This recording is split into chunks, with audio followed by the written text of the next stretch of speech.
સવારમાં હું પહોંચી ગઈ સલૂન પર. જુઓ કેટલો બધો વરસાદ આવી ગયો. આજે અમારા સલૂન આવે છે ધ્રુવીબેન. કેવું લાગ્યું હેર કટિંગ? ગમ્યું તમને? અમારા સલૂન પર ચાલે છે હેર કટિંગમાં ઓફર, એક પર એક ફ્રી છે. ત્યાર પછી મેં મારું કામ ચાલુ કરી દીધું. આ યુનિક ટાઈપની ચાવી કોની હશે? આ મેડમની જ છે. ત્યાર પછી મને મોકલ્યું દહીં લેવા. અમે લોકોએ જમી લીધું. અત્યારે ચાલે છે હેર કલરની પ્રોસેસ.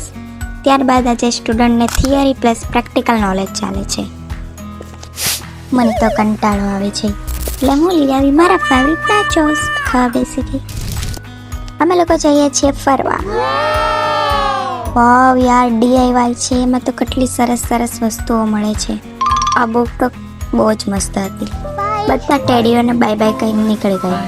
આને તો મૂકવાનું મન નહીં થતું. થોડી વસ્તુ લીધી, પછી મમ્મી પાસે પાસ્તા લેવડાવ્યા.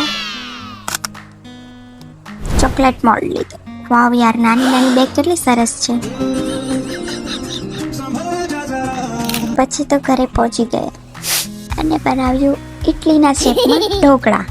કેવા સરસ મજાના છે. આજનો મારો વ્લોગ કેવો લાગ્યો જલ્દી કમેન્ટ કરજો. જય શ્રી કૃષ્ણ. રાધે રાધે.